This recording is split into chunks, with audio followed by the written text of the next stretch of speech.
Fala, meu lindo! Meu lindo, minha linda! Aleluia! É lindo! Eu tô feliz de estar aqui com você. Coisa linda, coisa fiel, hein, lindo? Grava isso que eu vou te dizer.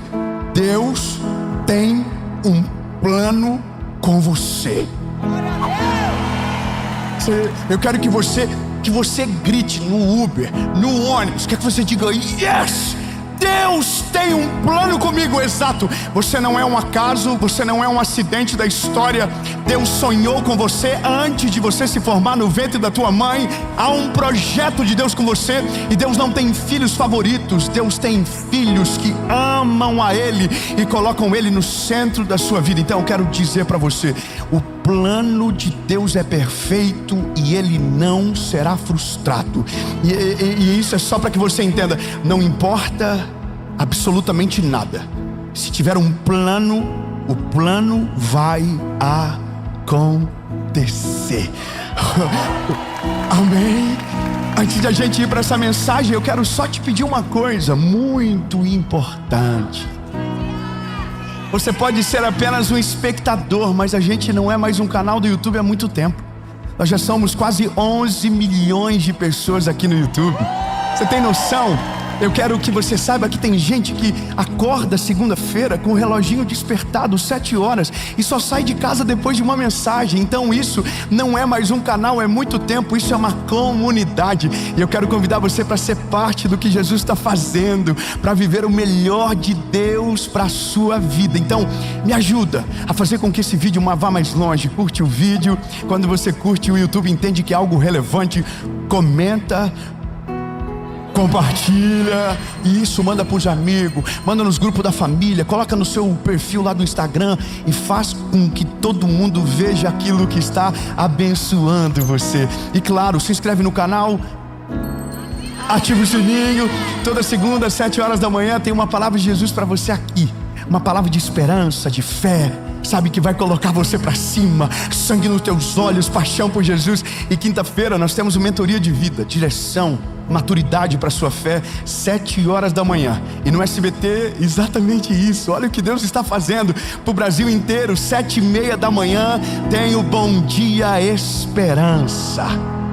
Então eu quero que você seja parte. Vamos viver isso junto. E por último, eu quero convidar você a ser parte da nossa associação evangelística. Deus tem feito coisas lindas. Nós acabamos de inaugurar uma escola lá no Paquistão. Você tem noção? Crianças que eram escravas das fábricas de tijolos agora estão estudando, sendo cuidadas. E o nome da escola é Preach. Preach significa pregar. Elas estão sendo alcançadas pelo Evangelho de Jesus. E eu quero que você seja parte disso. Você pode ser um voluntário, você pode ser um aconselhador, um capelão, um doador. E todas as informações que você precisa estão aqui abaixo. Entra no Instagram da nossa associação e você vai ver tudo o que Jesus está fazendo. E agora eu só tenho um convite para você. Vamos pro vídeo.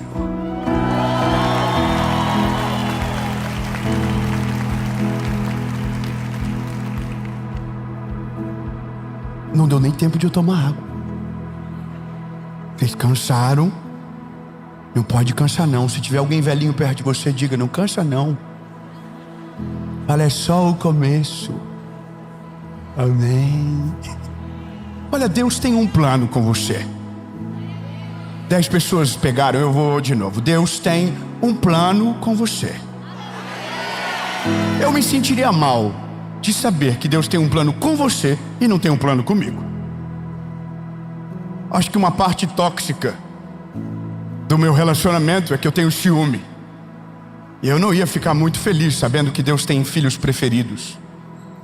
Agora, se Deus tem filhos preferidos, seria então uma perda de tempo tentar viver o plano dele, sabendo que os preferidos já estão acontecendo e os excluídos ficaram para trás.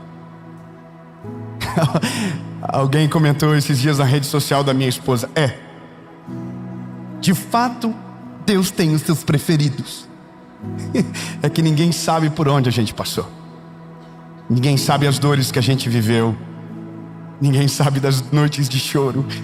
Ninguém sabe dos joelhos dobrados, dos jejuns intermináveis que não acabavam. Ninguém sabe dos montes de oração. Ninguém sabe. Mas aí que tá. Eu só quero que você entenda que Deus não tem filho preferido.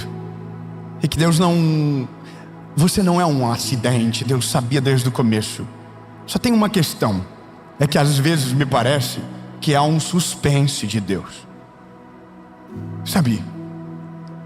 Eu não sei se você tem a mesma impressão que eu, mas às vezes me parece que Deus demora para chegar na vida de alguns.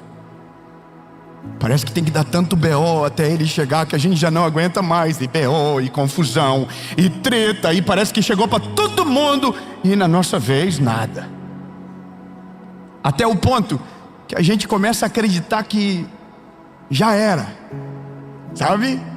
Já era, tarde demais para viver esse negócio de evangelho. Hoje um direct que me tocou na hora certa. Como Deus é bom. Uma senhora comentou para mim no meu direct e eu vi por um acaso. Ela dizia: eu sinto que me perdi no tempo e não dá mais para viver. Nada de Deus para minha vida. Interessante como Deus é tão pontual de chegar à mensagem certa no dia que a resposta nasceu no meu coração para isso. Eu quero ler um texto com você. Evangelho de Jesus, conforme escreveu o Mateus, capítulo de número 27, versículo de número 39, diz o seguinte: e os que passavam insultavam ele, sacudindo a sua cabeça e dizendo: tu que destróis o templo em 3 dias e reedificas, salva-te a ti mesmo. Se tu és o Filho de Deus, desce da cruz. De igual modo também os principais sacerdotes, zombando com os escribas e anciãos, diziam: aos outros salvou, e a si mesmo não pode salvar. Se és o rei de Israel, desce agora da cruz. Ai, desce. Você não é o rei dos judeus, você não é o Messias, você não salvou todo mundo, você não curou leproso, curou cego, paralítico. Desce da cruz. Ei, desce. E Jesus está ouvindo isso calado. E aí, bom,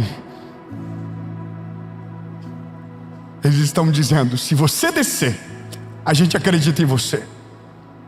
Quem vive o plano de Deus não precisa provar para ninguém que está no plano de Deus. Quem vive no plano de Deus não depende de aprovação de alguém e que alguém acredite. Quem vive o plano de Deus confia na direção de Deus e ponto. Então o que alguém diz não importa. O que alguém, sabe, a aprovação de alguém não muda o cenário do filme. Jesus está na cruz ouvindo tudo isso, sendo humilhado, zombado, envergonhado, chicoteado, machucado. Pediu água e deram vinagre. Humilharam aquele que curou leprosos, curou paralíticos, deu vida aos cegos, ressuscitou pessoas do mundo dos mortos. Lázaro estava morto 4 dias. Ele chegou e chamou Lázaro para fora. A mulher tinha um fluxo de sangue há 12 anos. Ele chegou e o fluxo de sangue cessou. Chamou ela de filha. A filha do Jairo morreu e ele ressuscitou. O cego Bartimeu não via e agora vê. Os 10 leprosos não eram acessíveis ao templo, não podiam porque eram impuros, e agora foram curados.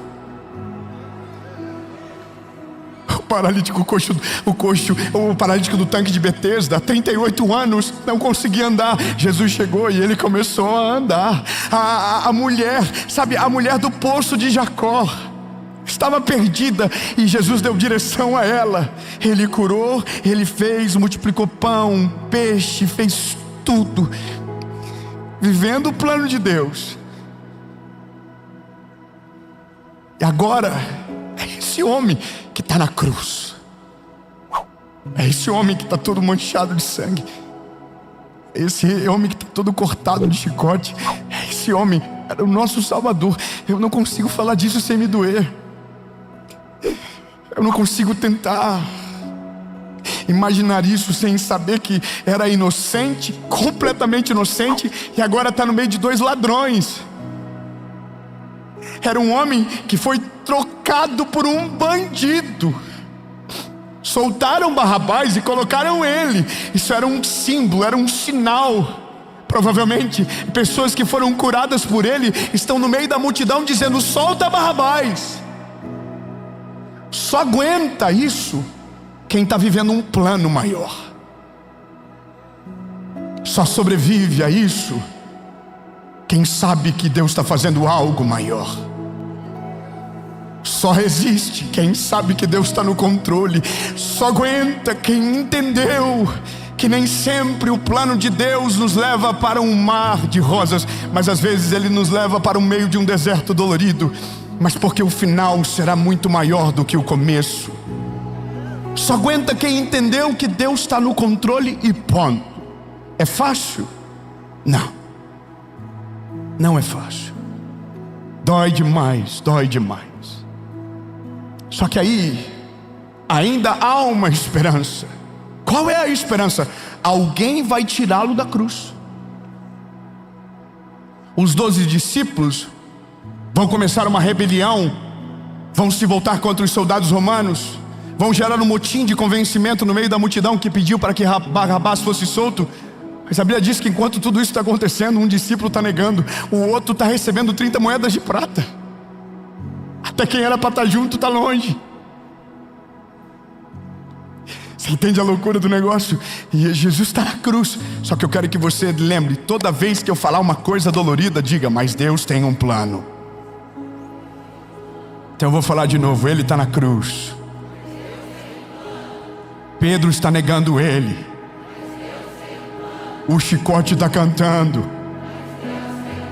Deram vinagre ao invés de água. A situação da sua vida saiu do controle.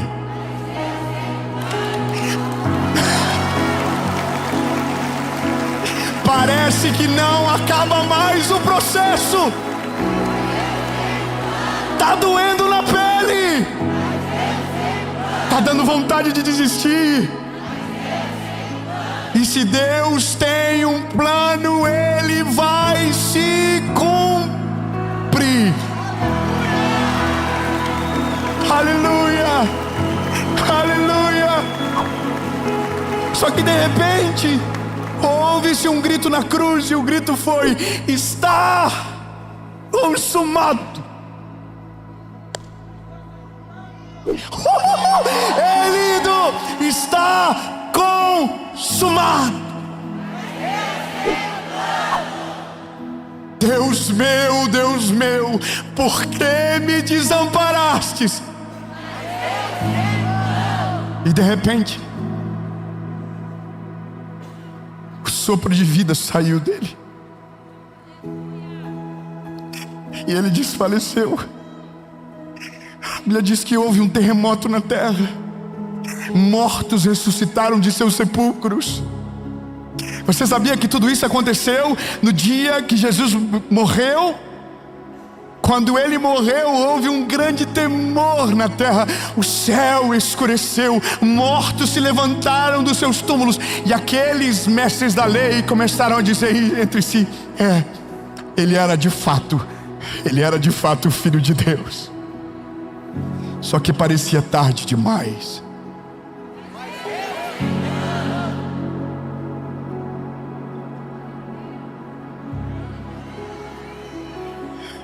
Você está pegando. José de Arimateia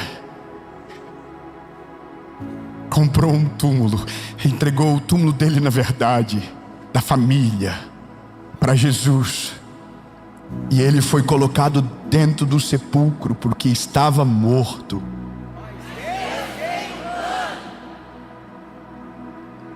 Aparentemente não há mais o que fazer. Vamos mudar o argumento. A gente vai dizer: ainda é apenas sexta-feira. Sábado, ele ainda estava no sepulcro. Diga: ainda é sábado. Se tiver alguém desavisado perto de você, fala assim: domingo acontece um lance maravilhoso. Não, fala pra pessoa. Às vezes a pessoa, nossa, o que acontece, será? Eu não assisti essa temporada do The Chosen ainda. Diga. No terceiro dia aconteceu algo extraordinário.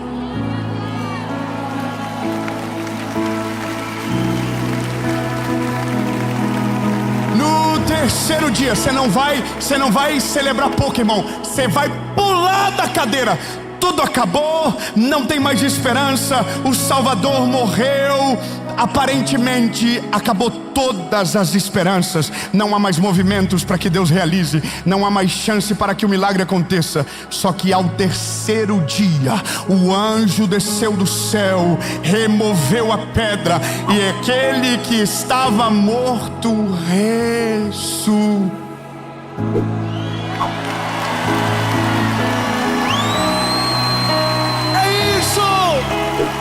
Eles falaram que era o fim, mas para nós era o começo. A morte não teve poder para parar. Aonde está a morte, os teus agrilhões? Você não conseguiu parar, não deu conta. Jesus está vivo. Diga, Jesus está vivo. Jesus está vivo. Elindo, comenta aí, Jesus está vivo. Jesus está vivo. Se você for lá em Israel, depois que esse rolê todo passar de guerra, você vai no túmulo dele. Você vai entrar e tem uma placa no lado esquerdo, está escrito assim: He is not here, He is risen. Ele não está aqui, Ele já ressuscitou.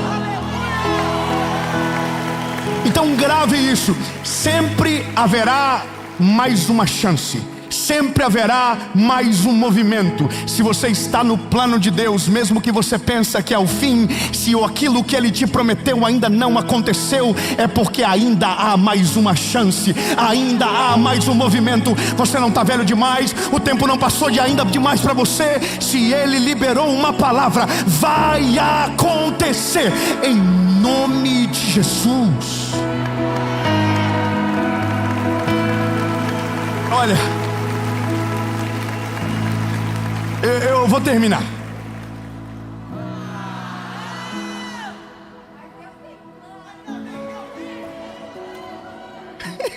Eu achei estranho agora.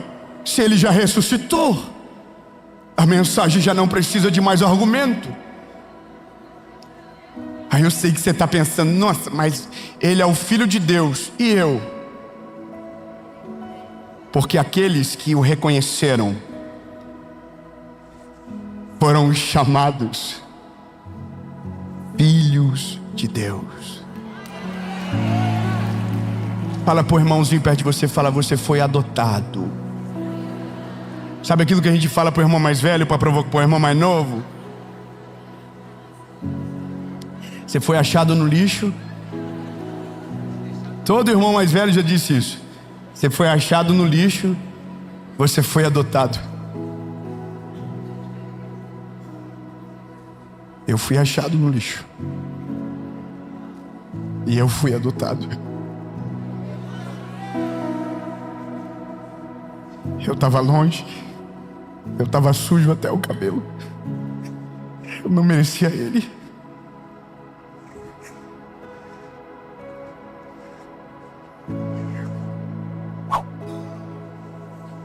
Mas Ele me olhou, Ele escolheu me amar. Ele escolheu me amar. Ele morreu por mim quando eu ainda era um lixo, um pecador, sujo, imundo. Ele escolheu nos amar. Ele escolheu nos amar. O amor da adoção, ele é diferente, porque ele é uma escolha, e Ele escolheu nos amar. Ele escolheu me amar. Ele não só me amou com amor profundo, Ele não foi só com palavras, Ele deu a vida para que eu pudesse ter a vida que eu tenho hoje. Ele morreu a minha morte para que eu tivesse a vida dele hoje. Ele escolheu me amar. Eu não escolheria me amar, mas Ele escolheu me amar. Você não amaria você sabendo quem você é, mas Ele escolheu te amar e tem um plano com você. Ele tem um plano com você. E você acha que talvez não tem mais expectativa, mas eu quero que você saiba: sempre haverá mais um movimento de Deus. Existe uma obra de arte chamada Checkmate. É uma obra de arte que está em um desses museus da Europa, aonde na figura existe o homem e o diabo jogando xadrez. Nessa obra de arte, um anjo está olhando de maneira triste, porque aparentemente o diabo havia vencido e já não havia mais nenhum movimento para que o homem pudesse vencer aquela batalha. Mas um determinado dia, um dos maiores enxadristas do mundo, contemplando a obra, ficou paralisado na frente, em crise. O curador do museu chegou para ele e disse: "O que foi que você está vendo?" Ele disse: "Olha, ainda tem um movimento para o homem no xadrez." Não, você não pegou. Ei, quem desenhou pensou que não havia mais nenhum movimento. Quem viu aquela tela durante muito tempo acreditou que não havia mais nenhuma chance para o homem, e por isso havia uma desistência clara no olhar do homem. Só que o enxadrista olhou e disse: ainda há mais um movimento. Deixa eu falar uma coisa para você que pensa que não tem mais o que fazer.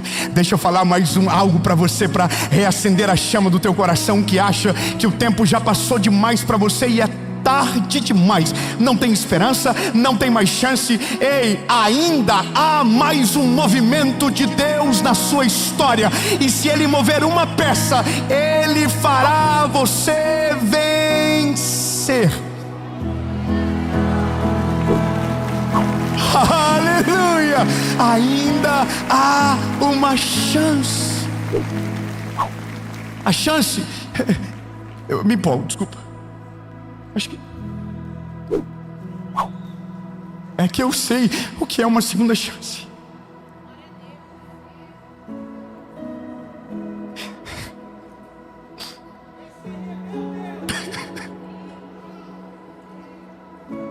Esse aí é meu Deus. Quando eu comecei a pregar, eu tinha 20 anos. A primeira mensagem que eu preguei devia ter umas 30 pessoas me ouvindo. Não havia teologia profunda na minha mensagem. Era apenas um menino que tinha vivido uma segunda chance. As minhas primeiras mensagens eram tão simples. Ainda são, mas eram ainda mais. Eu via Jesus em tudo. Eu via Jesus nos detalhes. Eu via Jesus em tudo. Quando eu comecei a pregar, eu ouvia pessoas dizendo que eu tinha que ser menos emocionado, que eu não devia chorar tanto.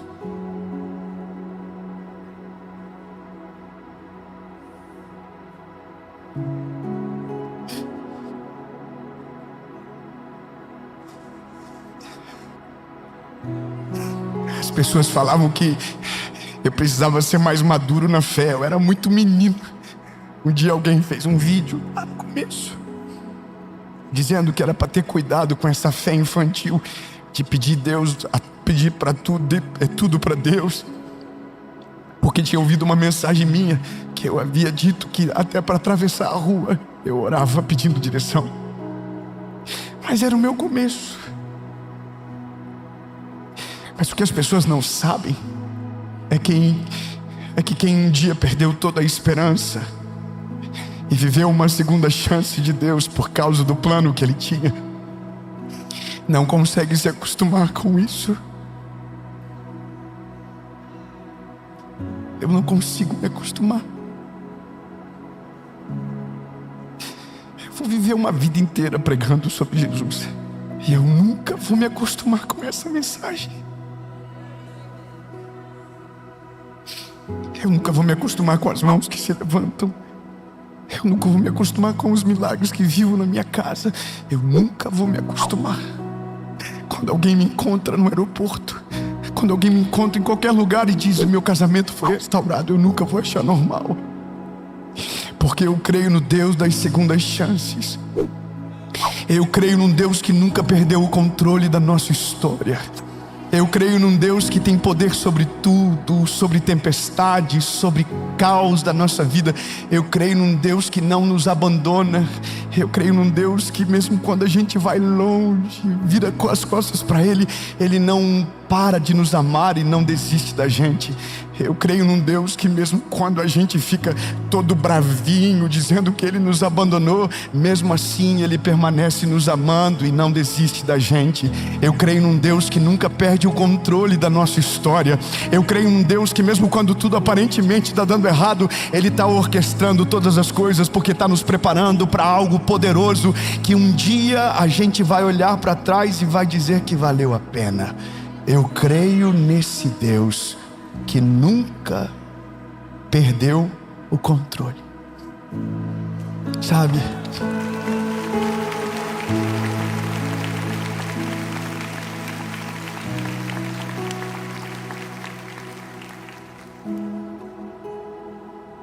Quando eu pego esse caderninho aqui para escrever uma série, eu escrevo um monte de coisa que nunca falo aí aqui. Tá aqui, ó. Eu vou escrevendo.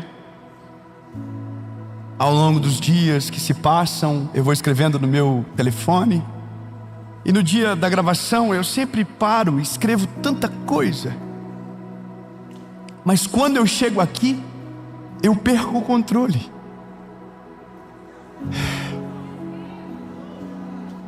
Eu vou te falar algo difícil de entender, mas é importante. Às vezes, o que a gente mais precisa é perder o controle de tudo para que Deus possa assumir o controle total. Quando nós perdemos o controle, é aonde Deus entra com a excelência do seu poder e da sua glória, para fazer aquilo que estratégia humana não consegue, para fazer aquilo que sabedoria humana não dá conta, para ir além de qualquer diagnóstico, para contrariar qualquer expectativa de homem. É quando a gente perde o controle. Quando você perde o controle, Deus entra e assume a circunstância, e aquilo que você tentou sozinho a vida toda, no dia que você perder o controle, você vai descobrir que quando Deus coloca a mão, aonde havia guerra, a paz se instala. Aonde havia caos, a paz desce. Aonde havia dúvida, a certeza se manifesta. Aonde havia problemas insolúveis, o milagre chega. Porque mesmo você pensando que você perdeu o controle, Deus nunca perdeu o controle. Ele sempre esteve olhando para você. Ele sempre esteve cuidando de tudo. Mas a maior expectativa de Deus sobre nós é quando a gente diz: Deus, eu não quero mais controlar sozinho. Eu quero que o Senhor controle. Senhor, eu quero viver o teu plano para mim.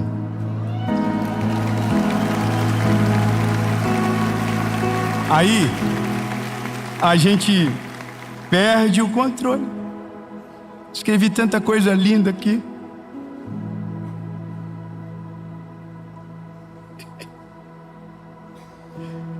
Olha que coisa, não falei nada disso. E não precisa. Porque é bom quando Ele assume controle. É muito melhor quando Ele assume o controle. Deus, obrigado, porque o Senhor sempre esteve no controle de tudo. Jesus, o teu plano é melhor do que o meu.